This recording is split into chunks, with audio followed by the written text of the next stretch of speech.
Om Tare Tu Tare Tu Re Soha. Om Tare Tu Tare Tu Re Soha. Om Tare Tu Tare Tu Re Soha. Om Tare Tu Tare. Well, welcome everyone. It's such a joy to be with all of you, whether you're here physically or online. As you may recall, last week we touched upon the 4 characteristics of karma, and we covered the first 2. Karma is definite, and the fact that karma is expandable. Small seeds grow into big trees. We just touched into the 3rd one, which is karma not created doesn't have a result. And I think we'll just pick up there. Pop up the text for us.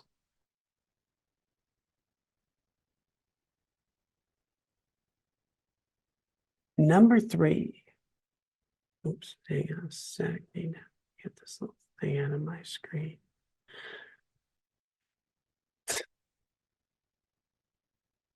Sorry about that. My computer's having a few pop-ups, which are not popping down. There we go.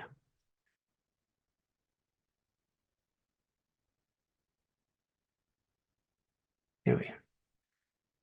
Number 3, we will not experience the effect of an action we have not done. If we've not created the cause to experience a contagious disease, we will not contract it, even though others around us may.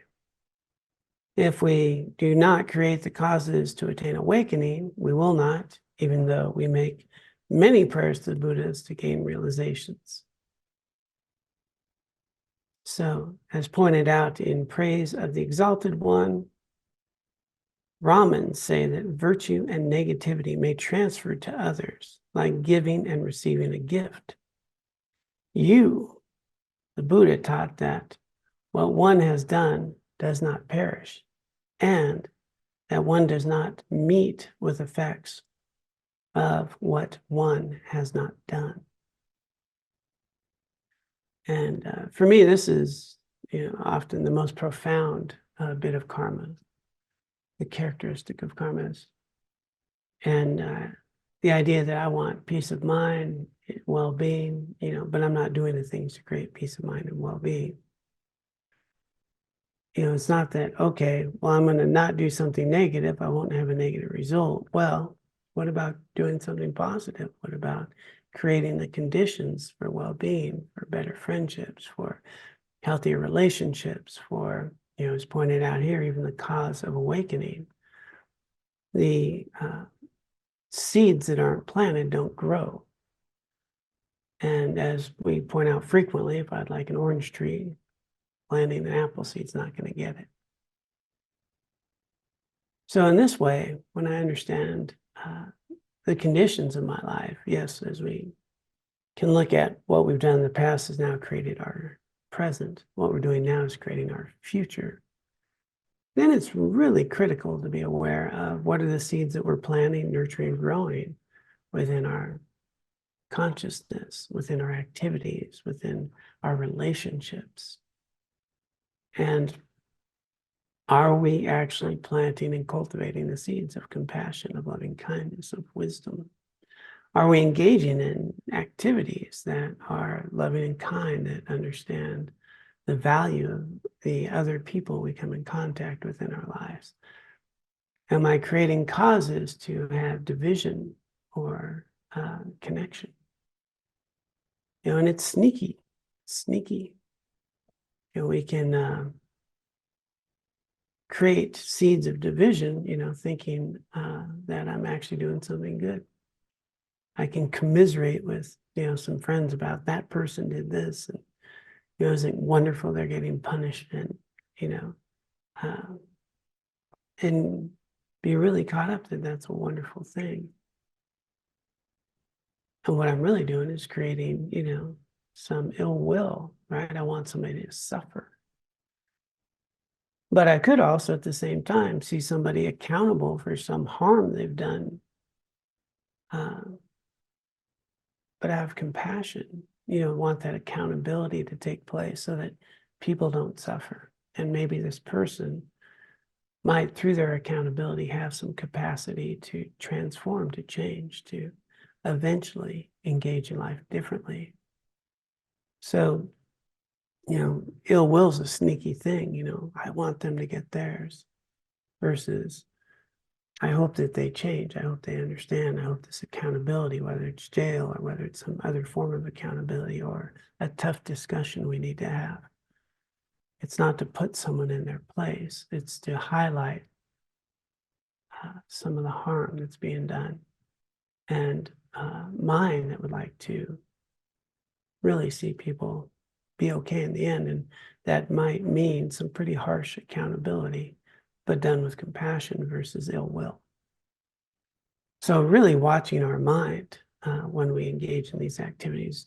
As pointed out, we can be doing the same activity, but with a different motivation. And it's the motivation that's going to have the impact. So a lot of times we can be celebrating, a particular thing at the same time putting down someone else or something else that they've done. And not out of a feeling of compassion, but even a feeling of superiority, righteousness. And so those seeds get planted, right? Seeds of righteousness, of superiority versus, we're all confused, right? We all have afflictions. We all trying to find our way. And I'm not better than anyone, but I might be more fortunate than many because I've had some teachings, I've had some support, I've had the benefit of others who have helped me change, which doesn't make me better than anyone, but it certainly might make me a lot more fortunate than many. Others that might be suffering from real deep-rooted afflictions and traumas that are acting out in ways that are harmful. Not that they're bad people, they're human beings who are afflicted and acting out in ways that are unhealthy and harmful. So we can attend to the behavior without discounting the value of the human. Understanding the affliction. So as we engage with others, as we engage in our life, as we participate in our lives, in our relationships, guarding our mind, what's the motivation here and what is the seed that I'm growing? Self-righteousness or compassion, ill will, or some loving kindness. And so it can be really subtle and sneaky if we're not paying very, very good attention. And what we water grows. So if I would like to have that real value in how I interact with others, well, I want to water that seed. Likewise, am I creating the conditions to have myself flourish in my practice? Am I surrounding myself with healthier people? Am I creating an environment of balance, maybe a little more simple life? Am I creating the conditions in which the seeds that I would like to have show up in my life be really nurtured and flourish? So as pointed out here, even if somebody does something virtuous like pray a lot, doesn't mean they're going to be awakened.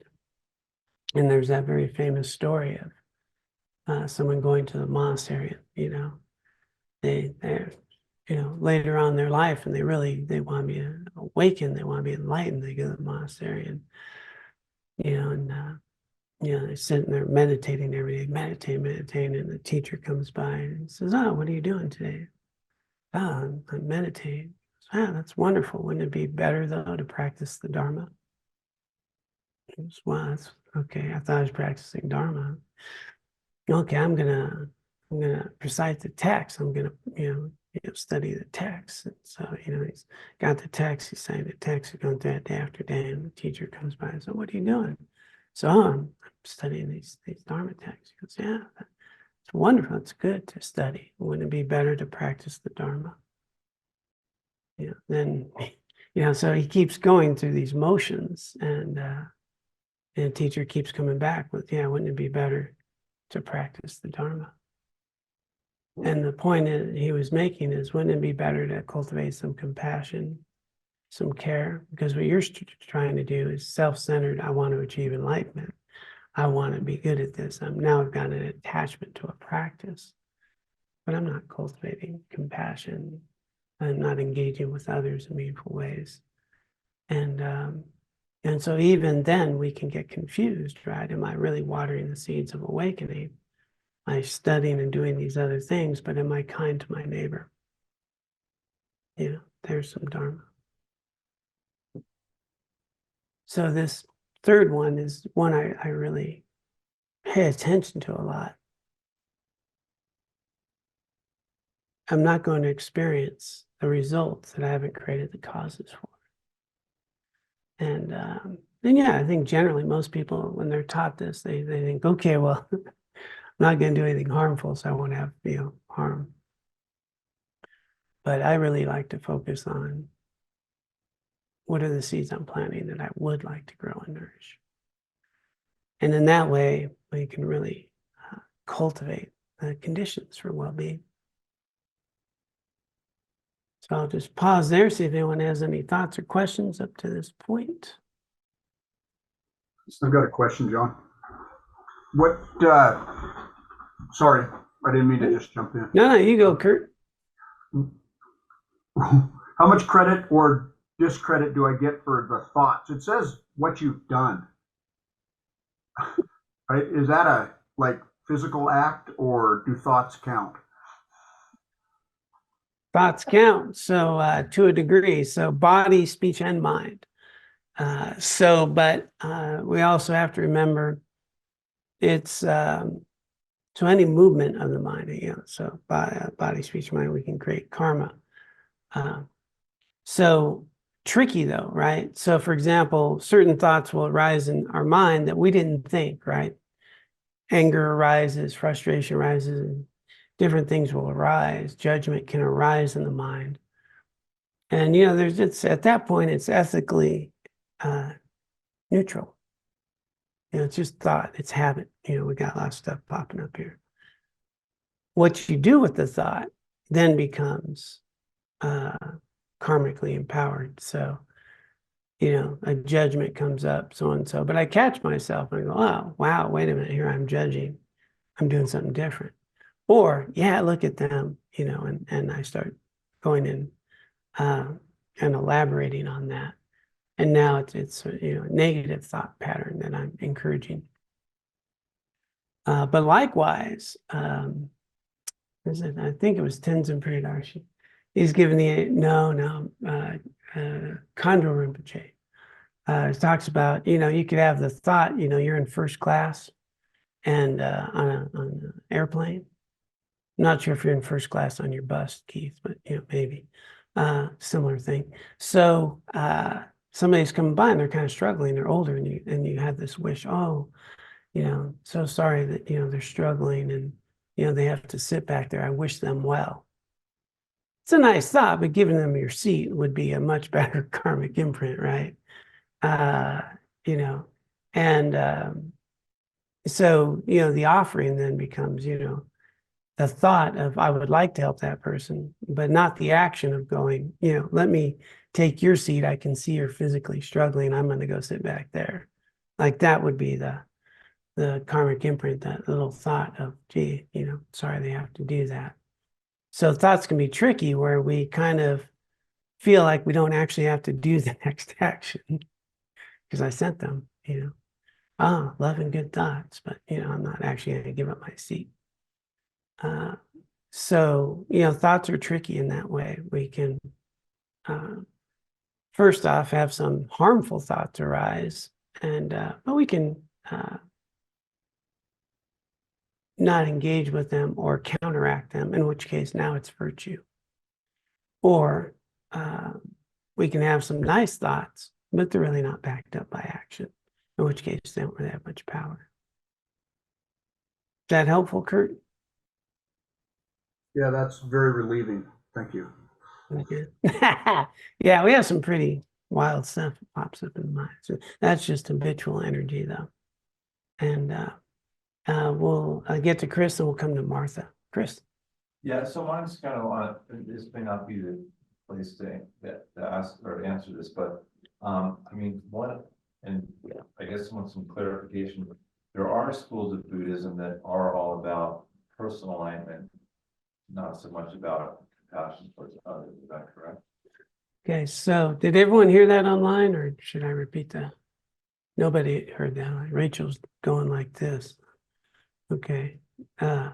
So there are schools, for example, Theravadan traditions in Buddhism that are focused on personal enlightenment and not as huge an emphasis on compassion.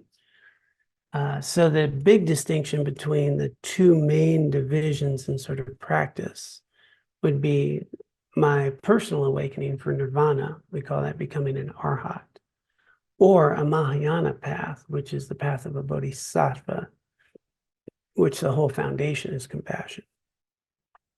And that would be to become a full Buddha, basically. The arhat is attaining nirvana, but it doesn't mean they don't have compassion or not that they don't think about others. So you're going to find like the four immeasurables are usually very much embedded in a Theravadan path, which is equanimity, compassion, loving kindness, and joy. But it's not the main motivation. So the karma that's gained from their perspective and compassion is less than the path of Mahayana. I don't think the karma is, so when you think about, what's the difference between a motivation that says, I want all beings to be free of suffering, that's pretty big, versus, I want to be free of suffering. And so a lot of people compare, well, that's not such great aspiration. And then, but you really think that these people do see the suffering of others. They do see suffering. Their basis or primary motivation is not maybe to be a benefit to all initially. But I wouldn't say one's better than the other or greater than the other. That gets tricky. In Lam Rim, what they'll point is that there's these three primary scopes or motivations for practice. And, I always add a fourth. I think that a pretty valid motivation for engaging in Buddhist practice is I just want to have a good life. I don't want to suffer. I'd like to navigate this life better. I think that's I think how most of us get here. So I would put that as one. And then, but traditionally, the second one that's taught, and this is coming from a perspective where everyone just naturally knows you have multiple lives. Okay, so in that culture where you know that you have, rebirth, that's the culture you grew up in. It's just everyone accepted. The primary motive, the one level of motivation is I don't want to have a bad next life. Right? I'd like to have a good next life.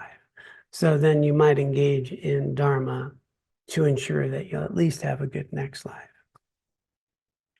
The middle scope would be, I would like to be free of samsara. I'd like to be free of all this. I'd like to attain nirvana, which would be one. And then there's the bodhisattva path, which is I would like to help all beings be free of suffering, right?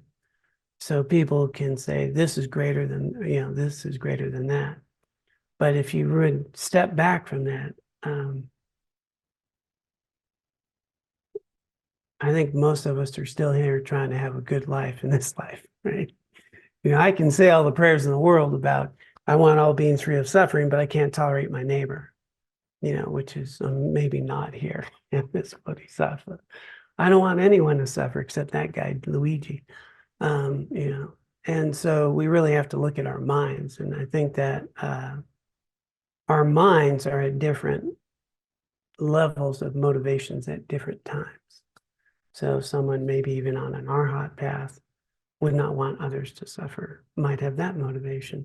Whereas somebody on a Mahayana path might want that guy Jimmy to really have some pain, and they're really not at that motivation. So it's not, I think that we all are at varying degrees of motivation at different times in our lives, different moments in our lives. And from a bodhisattva path, the idea is the result. From a bodhisattva perspective, full Buddhahood versus an arhat, which is nirvana, which is free of samsara. And so you'd have some different levels of attainment. And people on an arhat path might shift into a Mahayana path and vice versa. So it's more of I think, a realistic approach to where we're at, not that one's any better than the other. If that's helpful. A little bit. Okay. Still more. I just, last thing, so it seems like, this is about the motivation creates, is the essence. And if the motivation is for myself, then that's contradictory to the motivation on this path to reduce suffering of all. If it's about the motivation as Kurt asked, is the thought useful? Well, the thought's useful. What do you do with the thought? But if the thought is, I want to do this to reduce my own suffering, that's gonna have a little less value in terms of, even if the outcome's the same, then I'm doing this because I want to reduce suffering. Right. So for those of you online, really comparing, if I understand that my motivation is going to have the most potency of any karmic action, the greater virtue of the motivation, the greater power of the action, right? And so me wanting to be a benefit to all versus I don't want to suffer, there's not going to be an equal motivation, right? And so from a Mahayana perspective, we definitely say, yeah, of course, how can, as a matter of fact, our teachings would say, you see others suffering and drowning, how could you not want to help, right? And so that would be that point being made. But I always hesitate because, from a perspective of someone in a Theravada path, they're good, virtuous, wholesome people who care about others as well. And, so there's real benefit there. I happen to be on a bodhisattva path, and so this, I think, is what I would like to hold for myself, but it doesn't make me any higher than anyone else. It means that's where I am at this moment. And sometimes I just don't want to suffer. Right. Yeah. But it is what we would call we call it the jet fuel to enlightenment, to have that type of motivation. It's supposed to cut through eons of practice with that type of motivation. And so that's the emphasis of Mahayana, which includes Zen Buddhism as well. Okay, Martha, you've been patient. Go ahead and unmute and I'll take your hand. Okay. Hi. Hey, I had read this earlier also, and I was reflecting back on something you had said, John, in a story, and about karma and the statement, I think it was, you said something about, that you happen to get mugged. That was the example I'm trying to remember, is that one happens to be in the place and that you've been mugged. And that it doesn't, you being mugged doesn't mean that's your karma, that's your bad karma that you had to get mugged. So I'm still trying to grasp the subtleties, the nuances of this. And the statement here on number 3 about it, that if we have not created the cause to an experience of contagious disease, we will not contract it, even though others around us may. And I don't know if it's, again, me being more literal than, and not quite grasping how that fits together. Okay. Thank you. All right. So there's individual karma, which is really what's being talked about here, individual karma. And so all day long, body, speech, and mind, we were creating karmic imprints for ourselves. However, we do not live in isolation. So myself getting mugged, I got some karma in there, right? But there's also the karma of the person who mugged me. It's the karma of the conditions of society where, conditions where someone might need to mug somebody. It's the, all, their parents and their family situation and my family situation. Like there's this big blend of karma that's all colliding together. And in a particular moment where things come together and I get mugged. I'm going to have some part in that, but as you can see, there's a lot of other parts to that, including the economy, and all these things that come into play. So it's not that I don't have some karma in there, but where you will have a very direct personal karma in that situation will be how you're affected by the mugging. Okay. So some people, it would be devastating, traumatic, hard to come back from. Other people will be grateful they lived and it was just money or they just got injured. So we're going to have a very different experience from the same event based on our personal karma. It's, that I like to, think of food. Just because it's so tangible. If I like strawberries and strawberries I find delicious, then I have a delicious experience, and somebody else doesn't like strawberries or somebody's allergic to strawberries. It's the same strawberries, but they're having a different personal experience with that, right? They might be allergic. And so likewise, how we experience the events that are coming together is going to be much more directly related to your personal stream of consciousness versus all of the other stuff going on in the world, including the conditions from which, can take, like we just had a pandemic, right? And so that had lots of things going on. Some people never got COVID, other people did get COVID. So, just different people had different experiences around that. And so, but even people who got COVID, some people didn't have very bad COVID. Other people had, more, people died, right?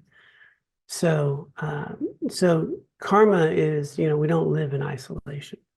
We live in interdependence. So the more individual personal one's always going to have more to do with how you experience something, do you find Brussels sprouts delicious or not? And that's more personal. I have a delicious experience with Brussels sprouts. Is that helpful?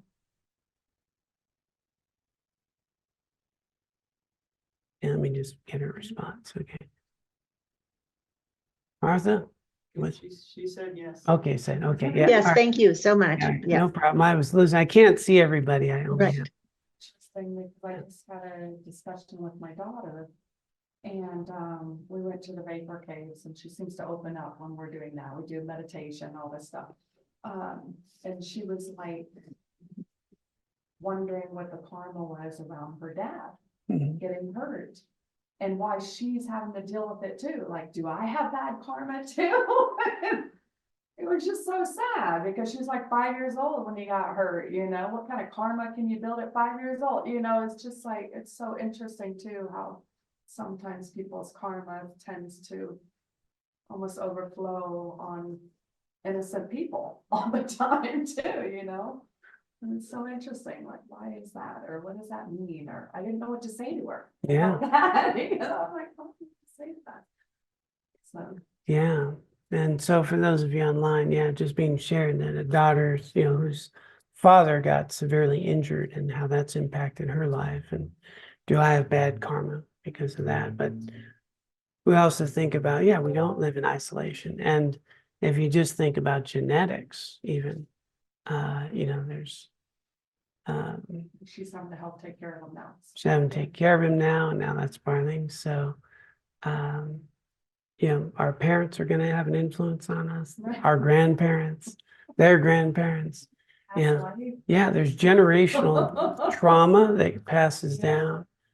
And so all those are going to have some impact. And I was at a conference up in the Bay Area, and they were talking about a generational trauma, specifically in women, that the trauma would miss a generation. Like the grandmother had experienced it, skip the mom, and the granddaughter would have the propensity for that, which is, I don't know exactly how you would track that. But, just these things that come in, we have a physical body, we have a mind, we have all these parts coming together. We have a culture, of even just in our own sort of Judeo-Christian Western mind, set that shapes us and conditioning. And so we are so intertwined with others and our impact. And but the separate piece is, if I have, like in my case, my dad died when I was 6, so I didn't have a dad, and, and other things happened, and life's messy, right? Samsara. How do we respond to it? And all of the events in our lives give us opportunity to cultivate better karma, right? To take care of someone, to attend to deal with adversity that makes us stronger, right? And there's a quote that I'm not going to peg, but it's close to this. Some people suffer too much and some people too less. And sometimes the people who suffer too less don't ever develop the resiliency to deal with the tough stuff when it happens. And some people who suffer too much develop a greater capacity to be well. And so while we may think somebody's in a better situation than another, that's not how it plays out, right? We can see people of great wealth with all the resources, all the, idyllic thing, who suffer and commit suicide and have struggles and worries and fears. And other people have no money and difficulties and overcome it, that are, doing better emotionally, mentally. And so it's really a tricky business, isn't it? It's a tricky business. But from our perspective here, if we understand karma, what is happening is resultant karma. It's already done. What I'm doing now is creating my future. So whatever adversity or joy that's happening, if I engage in it in a healthy, meaningful way, the future is going to be bright. So that is, for me, the real empowering piece. Difficult things happen. Well, that karma is gone. How am I engaging with the difficult thing, creating the positive karma? And so, even when I get injured or have a difficult thing, I feel fortunate. And it's like, oh, burnt that off.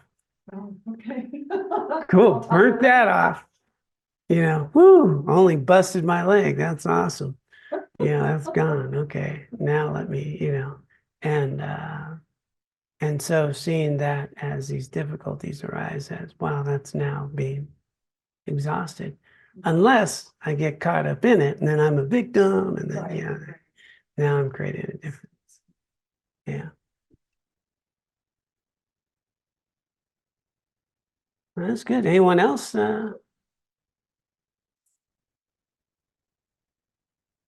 Let's take a look at characteristic number 4.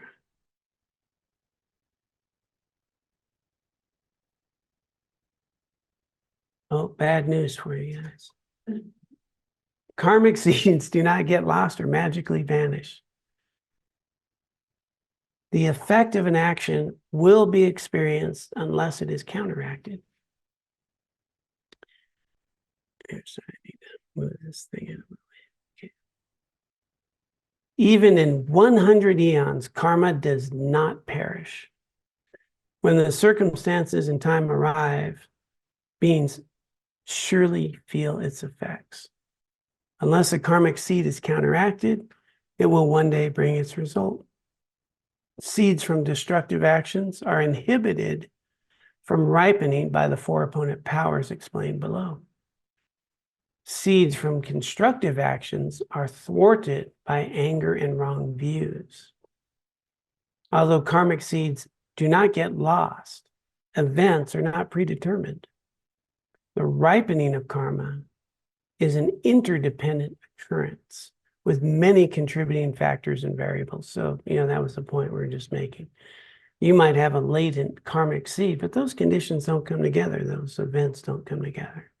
Those conditions come, and then the seed I've had for a long time, boom, pops up. So then I get mugged. But,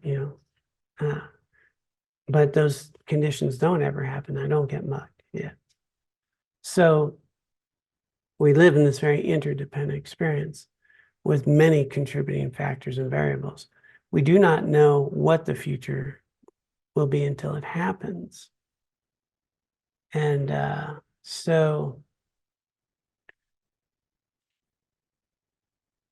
this is both, really wonderful and can be quite terrifying because it's going to happen, right?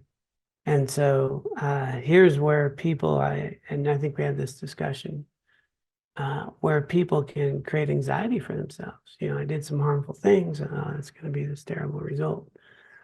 But they're making a point that we can counteract these imprints. I can learn from my harmful thing. I can purify that. I can shift how I live. And likewise, even the good stuff I do, well, that can be thwarted by anger and resentment, even though, I'm doing something kind. So these seeds are going to ripen. How they ripen is going to be dependent on many factors. The big thing that we can do is purify all of our negative karma and apply the four opponent powers. I just posted in the community the Vajrasattva practice with the four opponent powers and how to do that. So that's something that can be done every day. Every single day we can purify negative karmic imprints, purify them.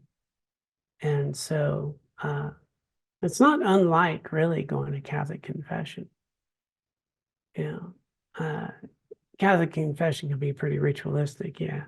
And I just stabbed, so-and-so, I'm going to do some confession. I'll do 10 Hail Marys and a few Our Fathers, and we're good. And it's not very helpful. But other people go to confession and they sincerely regret some behaviors. They confess it to a priest, and they're in their contrition say some deep-rooted prayers to purify and to change their behavior.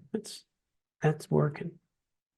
In our four opponent powers, we develop the intelligent regret for what we've done, a resolve to change our behavior, and then some activity that's wholesome and meaningful to offset. So a very similar process. And if you just look at it from a psychological point of view, you can kind of see, well, I have certain habits and tendencies, reactivity around resentment and judgment, but I can counteract that and see how that's harmful. And when that arises, instead have a different action that I'm choosing to take. And so you're literally cultivating a different way of thinking and being. And, so you can see how even with purification, what you're really doing is undermining the conditions that would ripen harmful behavior and ripening healthier ones. And that actually resets in your brain even. So, we have, I know I've posted Transforming Unskillful Events, which is really about regret, resolve, transformation. If you have, if you really like to engage in the Buddhist sort of visualization Vajrasattva practice, very rich four-opponent power practice. But we don't, fundamentally, the quicker we can catch ourselves, have regret, and resolve and change and, make an amends, the quicker that happens. You don't have to wait for some big formal practice. I did something I don't feel good about. Let me apologize. Let me make it right. The quicker, the better. So it doesn't take time or set in or make us feel bad in a different way later. So all this is very fluctuating. And the way we don't want to think about karma, which is all too common, is to think of it as this sort of ledger, right? I've got all this negative, I got the positive, how's it all going to work? But karma is really much more about potentials, right? And it's very fluid and it's, interdependent. And so potentials, we just think about potentials. And so you'll even see in some texts cultivating positive potentials. And so much more fluid than just a ledger of good karma, bad karma. What potentials am I creating for well-being and for spiritual growth and connection? I want to keep watering those potentials. So when conditions ripen, I have a greater chance, what's the potential of these things happening? And if I catch myself in harmful behaviors and correct it quickly, I'm creating some different potentials. So it's much more dynamic. It's not, X and Y. It's much more of a fluid, interdependent, dynamic way of living. And so we keep getting opportunities to have different potentials that we ripen instead of this hard and fast, ledger that we want to, tend to think in our mind. And then understand that we're always becoming. And what's ripening, that was the past. What I'm responding to is always creating the future. So I always have this opportunity right here, right now. And that opportunity exists even after I screw up really bad right now, right? The moment I catch myself and I shift, guess what? Well, I'm doing virtue. So the moment I catch myself engaged in an unhealthy behavior is an opportunity for virtue. There's even a practice, 3 objects, 3 poisons, 3 roots of virtue. 3 objects, 3 poisons, 3 roots of virtue. It's in the 7-point mind training. It's very powerful practice. 3 objects are, when what you're experiencing, and it's going to be pleasurable, not pleasurable, or kind of neutral. And the poisons of that, I'm going to attach to it, or I'm going to have aversion towards it, or, have some grasping in a way. It doesn't exist, these poisonous attitudes. And so I have the experience, the objects trigger, pleasurable, unpleasurable, or neutral. The poisons, how I react to them, maybe in a harmful way. And then the moment you notice yourself doing that, that becomes the roots of virtue. I notice I am going to transform this anger or take on this anger so others won't have to. I'm going to learn how to work with it so others don't have to. And now I'm transforming what was a habitual, pleasurable, unpleasurable, or neutral experience that turned into a harmful, afflictive, mental, emotional state or action, caught myself, and now it becomes the root of virtue. To transform that, to take it on, and to work with it in a way to grow so that others don't have to. And a real solid practice is you'll be better able to help people as you walk through that yourself. And so even then, catching yourself with harmful becomes a root of virtue. I see something pop up here on a question.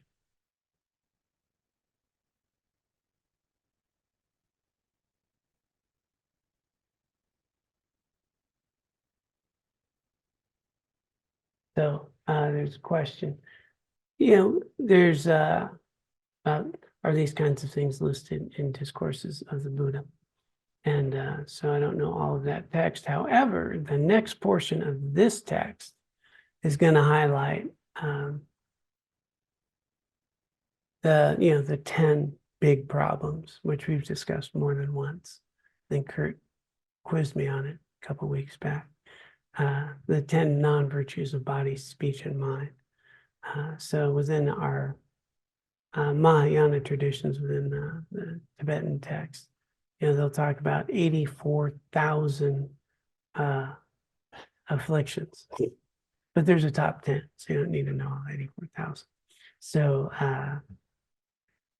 and there's, what is it, like 52, mental factors, things of that nature.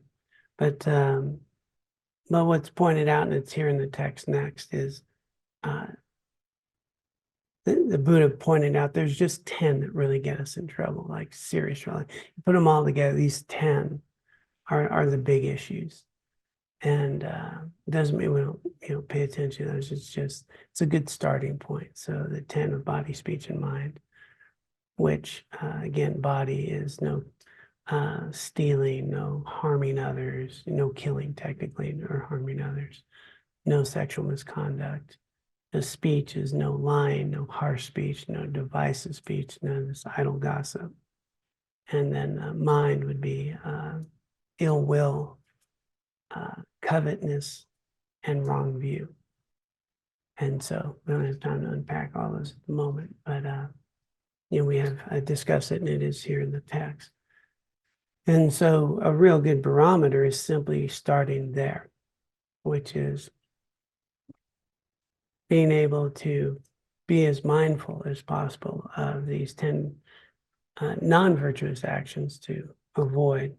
And then their opposites are the 10 virtuous. So those of you who have our text that you can download from our website or in the community, our prayer book, list those 10 virtues and non-virtues in our daily practice so that they're always there. So, for example, instead of harming others, are you helping others, right? Are you, what are you doing to preserve life, right? Instead of lying, how are we being more authentic and honest? So that you got the 10 non-virtues, the virtues are the opposite of those. So instead of ill will, compassion, right? And just counteracting jealousy and covetousness, we got empathetic joy. And so we have these virtuous and non-virtuous that are the baseline of them all.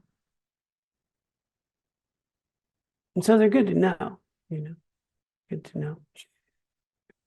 And then there's a litmus test that I use.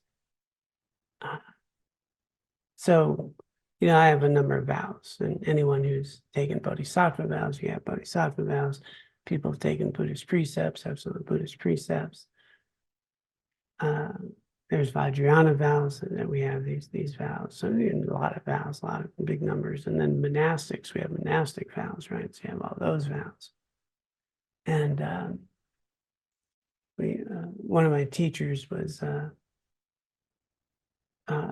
fully ordained monk, Tibetan tradition. I think it's like 256 vows you need to be aware of, right? It's a fully ordained monk.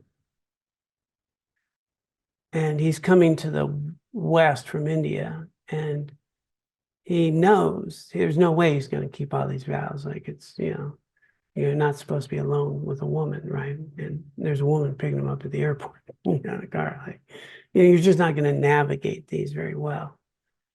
And so, he asked his advice to his teacher, and his teacher said, well, the highest vows are these bodhisattva vows, which is what's most beneficial.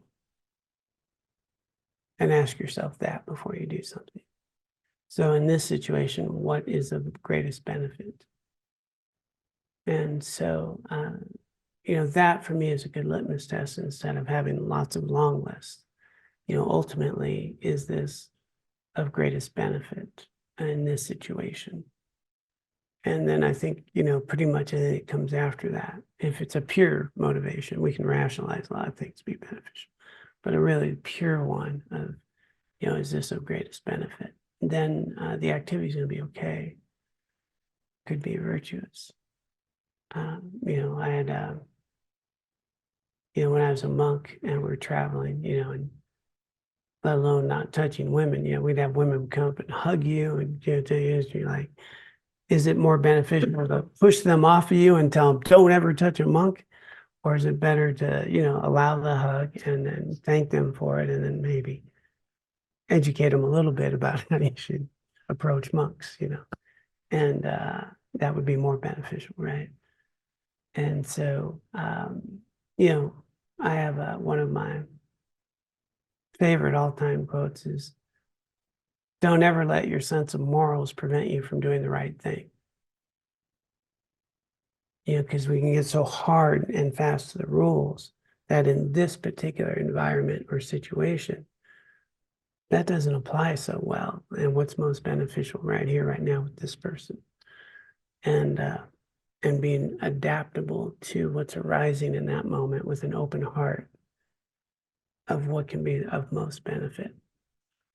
And in that way, I think we create the most virtue. The key is to have that soft, open heart with some wisdom. And so as we develop that open-heartedness, that bodhisattva perspective, we'll find that we don't have to memorize 84,000 mental afflictions, and you can just focus on, really bringing that open, caring heart, as Jetsuma Tenzin Palmo says, that kindfulness, not just mindfulness, but kindfulness into our interactions, and we'll be doing okay. But it's still good to know the 10 virtues and numbers, those very fundamental foundational practices.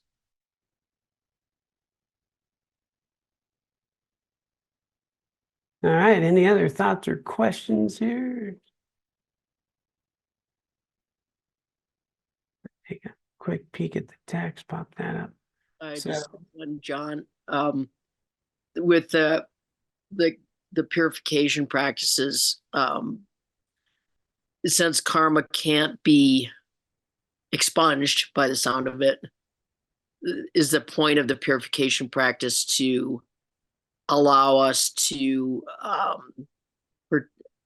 it's kind of training to be able to pivot once that karma ripens and create, like you mentioned before, a more positive karma out of what may seemingly have been a negative karma. That's a good insight. And I think that is can be a result. The more specific sort of dynamics in the way that they explain purification is, if you think about a seed that just is continuing to grow day by day by day, right? In order for a seed to grow, it needs the soil, it needs the water, it needs the nutrients. And as you purify, basically you're removing all those conditions from that seed growing anymore. So the seed's still there, but it's not growing. It's not becoming bigger. And you're removing the ripening conditions for it to grow.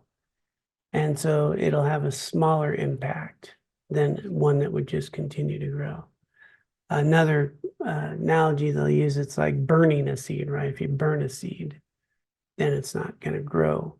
So you're kind of inhibiting its growth at that point of purification.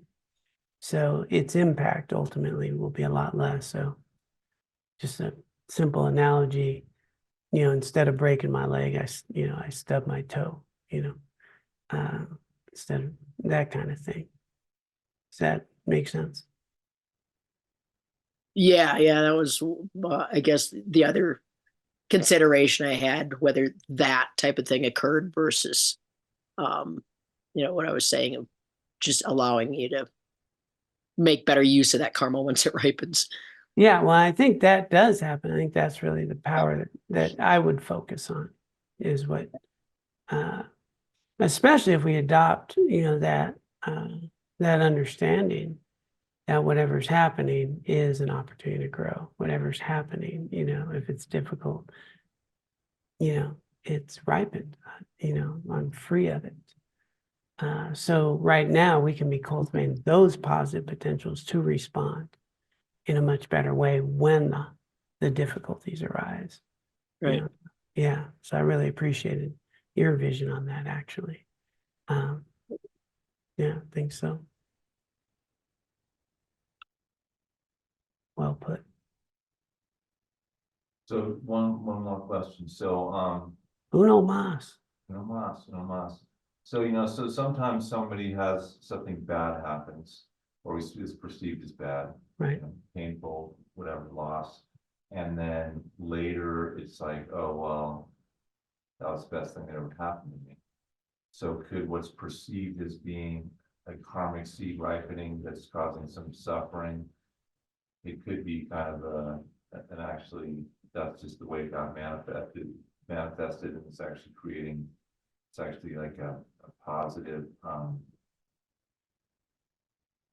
something that's constructed, or is it just about our interpretation of it?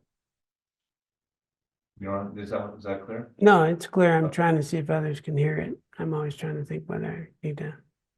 Did you all hear that out there? He speaks fairly loud. Kurt, listen. So we might have something ripen in our lives. It's, truly traumatic, difficult, really painful.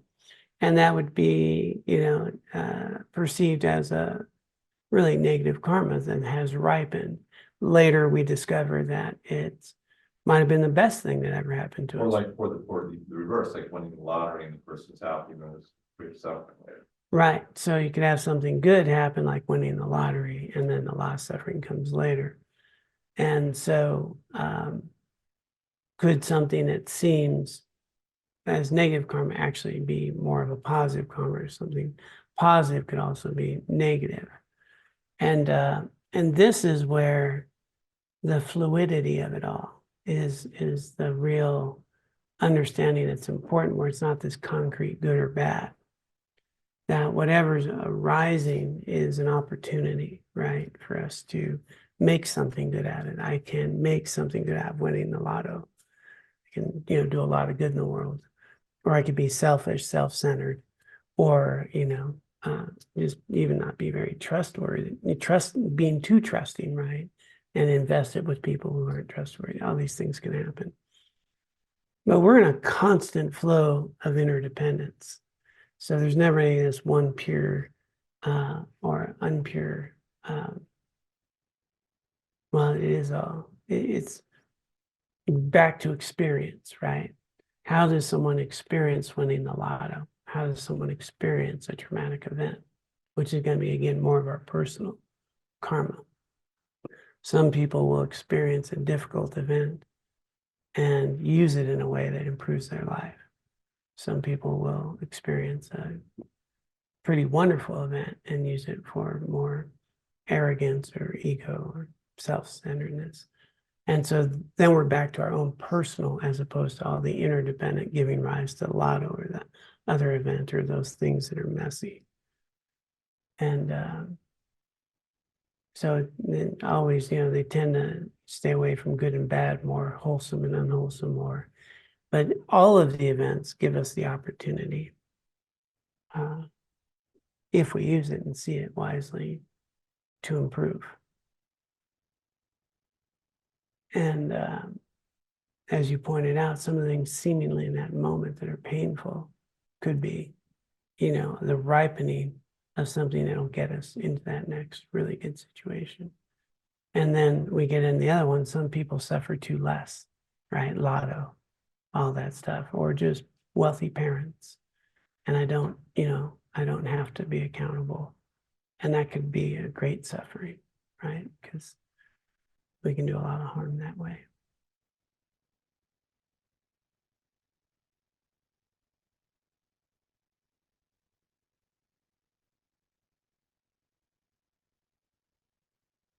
How we experience these things is going to be our personal one.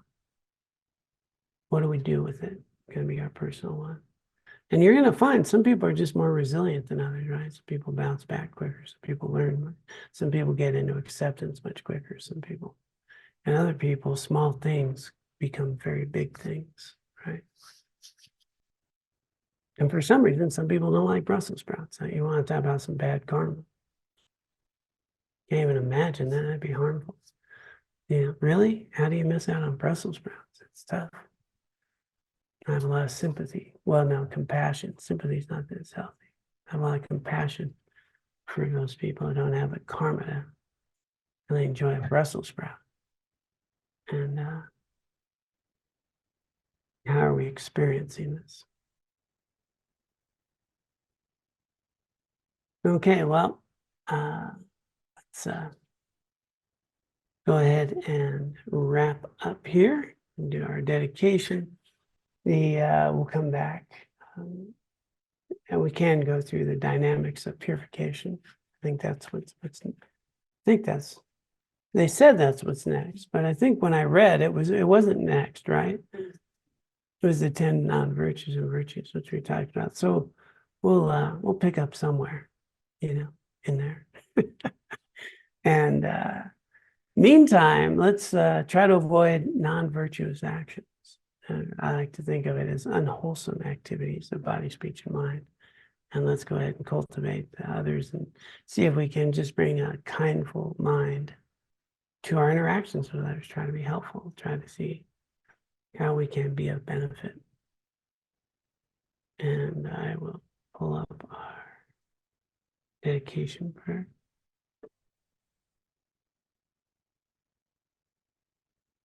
So all of us have created quite a bit of merit, of good, virtuous activity, spending our Wednesday together. And let us collectively dedicate all of this merit that we've cultivated today and throughout our lives for the benefit of all sentient beings. May they be free of suffering. And for our own continued spiritual growth, that we may extract the essence of these teachings in ways that are meaningful for us to engage with ourselves and others with compassion, loving kindness, and wisdom. We can recognize our Buddha nature and be of ultimate benefit to all.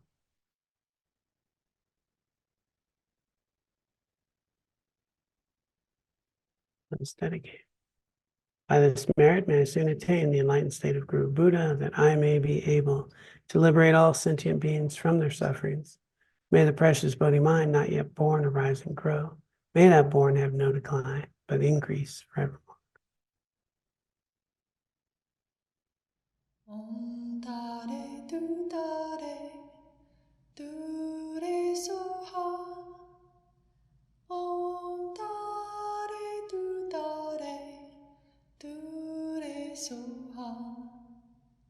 Om Tare Tu Tare